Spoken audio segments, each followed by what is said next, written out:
Don't quit your job right now, even if you hate it, because life is not a joke.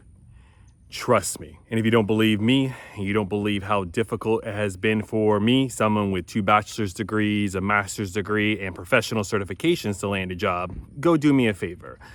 Read through the comments of just even the last week of my videos, especially the video that as of recording is over 10,000 views. And there are probably a couple hundred comments of people in agreement and who can verify the things that I've been saying. Yes, the government will tell you that the unemployment rate is only 4% and that the economy is very, very strong, and they're hiring sometimes 300,000 people each and every month. But as that old saying goes, there's 3 types of lies: lies, damned lies, and statistics. So we can't really believe the statistics that are giving to us without actually verifying it and trying to see if that makes sense.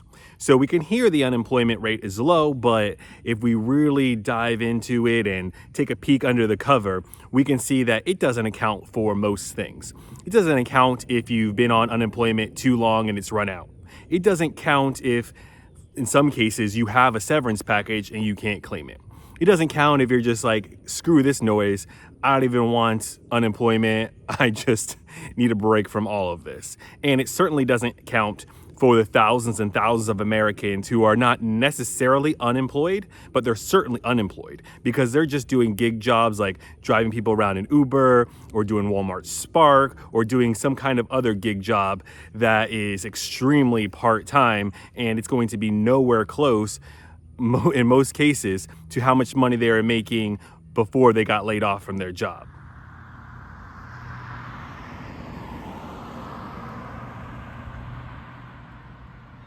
In addition to my personal experience and the experience of many people in the comment section, I wanted to add another layer of perspective and insight on the current job market, and also why it's not a good idea to quit your job in 2024, even if you hate it. So I have an article from Forbes, and I'll leave that link down the description below so you can read the full thing for yourself.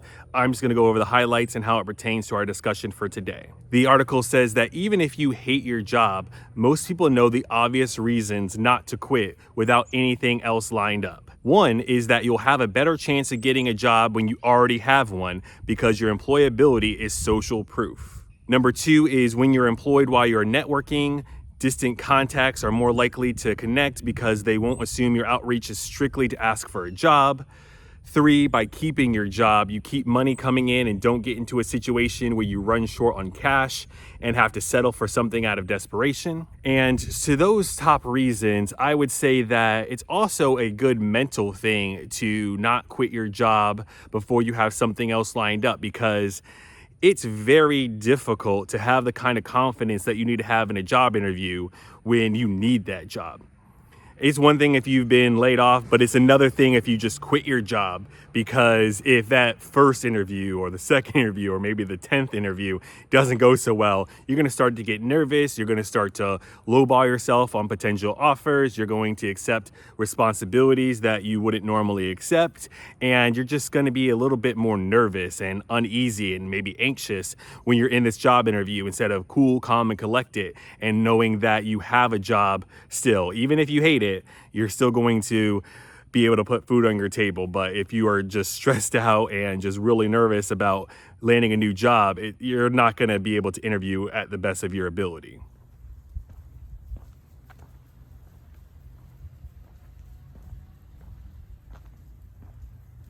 And then it goes on to say that there's 5 more reasons you shouldn't quit your job, even if you hate it. And the first one being that you have no idea what you want next, only that you don't want what you have now.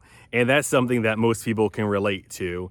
It's kind of like, I know it when I see it. It's kind of like a dating idea of like, well, I don't know what I'm looking for in a woman, but as soon as I find it, I'll know, and you'll have that aha moment. And a lot of times that comes in the job search as well, when you're just like, I don't know. I mean, I guess I want a better manager, better responsibilities, more healthy environment. You don't really know until you see it when you meet a hiring manager who you really connect with, when you hear about what an organization is doing and your job isn't just work, it's actually contributing to something you believe in or something you at least care about, at least the overall mission of the organization. But a lot of times that comes with already being at a job. You could be at a job maybe in a couple months and you could say, yeah, this is much better. Because those first 30 days or 90 days are really trial period, and you're still going to be getting your feet under you. You're going to still be more heavily viewed and maybe critiqued by your manager and others around you. Maybe after the 90-day period, when you're more comfortable, you actually know what's expected of you. You could say, all right, 4 or 5 months in, this is exactly what I want, or at least this is better. My manager, even after the honeymoon period, is treating me well, treating me kind. All right, cool. Let's do this. The second thing is that you can't recall where you spend your time away from work. And the article says, don't assume that quitting your job will magically give you all this free time to devote to your job search. You already have free time. Early mornings, workday breaks, evenings, weekends. If you're already not spending time on your search, giving yourself more time is not going to make you use it more productively. In fact, the lack of structure from having a job may encourage you to accomplish less. And that's definitely something that I can relate to. A lot of people say that they don't have time, right? But then other people say, well, everyone has the same 24 hours in a day. Now, if you have kids or responsibilities or pets, or you're taking care of an aging parent or a loved one, yes, you might have time to less people, but we all have extra time, right? There's always going to be a little bit of time spent wasted, if you will, whether it's watching YouTube videos that you don't necessarily need to watch, or scrolling through TikTok, or looking through Board Panda. You could be looking at all kinds of different things and wasting time doing other things outside of your job search. So even if you have all day, there's going to be a natural tendency to just enjoy your break, enjoy your rest from your grueling job that you had previously, and relax a little bit more than you really should. It's really difficult to spend all day, every day, applying for jobs, especially when you're not being hired, or you're just being disrespected by interviews, or probably even worse yet, you're not even getting interviews and you're just getting rejection email after rejection email. So just quitting your job that you hate won't necessarily give you the time that you need, and won't necessarily be the magic answer to having more time to apply for a job.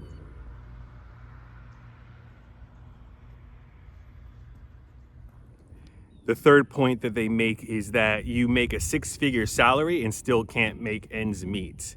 Now, this is not something that everyone can relate to, but we have talked previously about the fact that a single income earner really needs to make about $106,000 a year just to feel comfortable. Now, that's not a luxury lifestyle with yachts and Benzes, but that's just to have a car to get around because you need one in the US.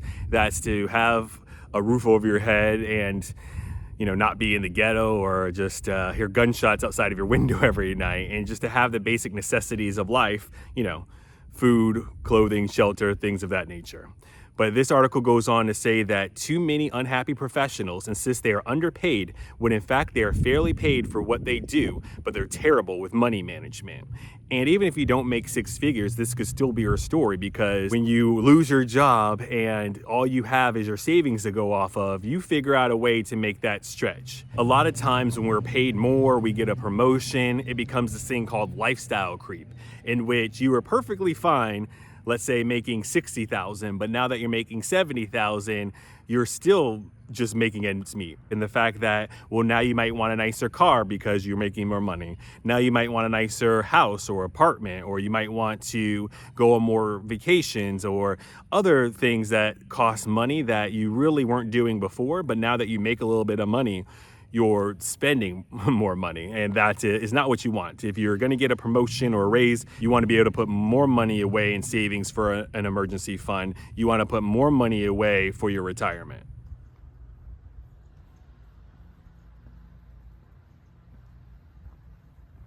Number 4, you can't name at least 3 professional connections who you could call right now to jumpstart your job search. And it says that your network is so important to your job search, and not just because it helps you have referrals. Even if you don't get an introduction for a job, your network can provide information. For example, information about the people you'll be interviewing with, what their personalities are like, what their work priorities are. Industry experts can give you nuance about the trends and challenges facing your dream employers so you can impress them with how much you already know. And I hate this phrase, but it's super cringe, but this is the secret sauce of job interviews. You can't just go up to most organizations anymore and just ask if they're hiring, fill out an application, and interview on the spot. Maybe you can do it fast food, I'm not really sure, but you can't do that in most situations. And even if you go in to ask if a company is hiring, a lot of them will just tell you to apply online. So then you apply online and you're applying to ghost jobs and your information is either just going out to avoid to not be seen by anybody, or it's just quickly being sold to people who are going to call you about all these other kind of things to try to get your personal information and to hack into your banking account. This is an old saying, as old as time, but it's so very much true that it's not what you know, it's who you know. Now, you're set if you have an uncle who's a CEO or a CFO at an organization and can get you a job right away, regardless of whether you have any sort of experience or qualifications or work ethic at all. But the next best thing you could do is at least have friends or former coworkers or make new acquaintances who can at least get you an interview. Getting an interview or just getting past, they used to say getting past the applicant tracking system is so hard. Now it's hard to just get anywhere. If you can have someone in your network who you could just call on, that's a beautiful thing, especially if you spent time while you already have a job networking, building relationships. So unfortunately, if you do get laid off, you can call those people and it's not just a cold reach out. It's like, hey, I'm going to talk to one of my acquaintances to see if they know anyone who's hiring. And that makes things a lot more streamlined and a lot less awkward. And it's a lot less like begging if you actually have a decent relationship with a person.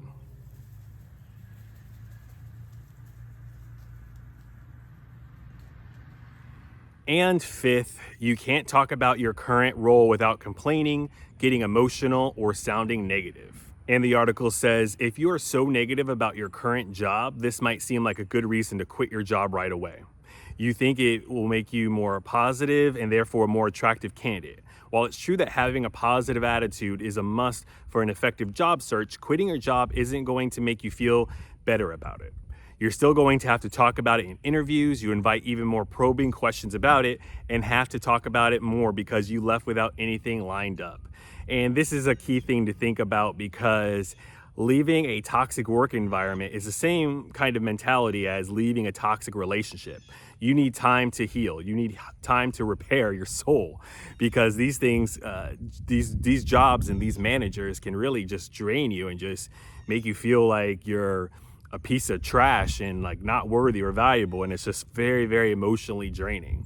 So it might, if you do unfortunately get laid off or get a severance package, it's still probably good to take a month or two to just take a healthy break about it. But if nothing else, you want to at least have the best attitude that you can because the new employer doesn't want to hear that you left because your boss was an idiot.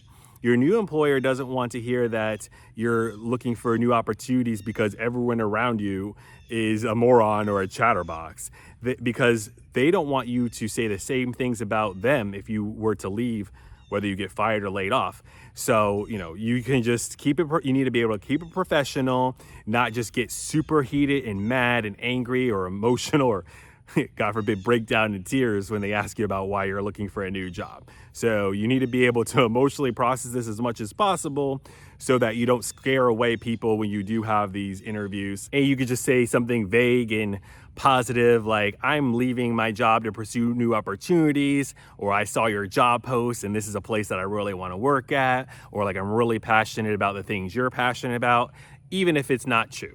Unfortunately, the whole job interview process is just two sides just lying to each other. Similar as like a first date where you don't reveal all of your crazies and all of your secrets because you might feel like it's a bad thing to lie in your job interview, but trust me, they've been doing nothing but lying on their job posts and job description. So it's just a horrible experience, but it's just how it is, unfortunately. So let me know down in the comments below what you think about these 5 things, whether you agree, whether you disagree, and share any of your stories about maybe leaving your job before you had something else lined up, or bringing any kind of negativity from your old job to your new job, or maybe when you had like all day or maybe a week off to apply for jobs, whether you were using that time wisely or you were just relaxing and resting from all the stress of your current job. Love to have a conversation with you down in the comments below, and feel free to speak freely, speak open, speak honestly, because if there's any trolls, don't worry about that. I scan through the comment section and I block anyone who's saying anything that's not constructive, who's just calling people names or anything like that. There's definitely some toxicity as you open up and you're vulnerable, but we're not having that here in this labor gains community. So let me know what you think and your thoughts on this down in the comments below. Talk to you later.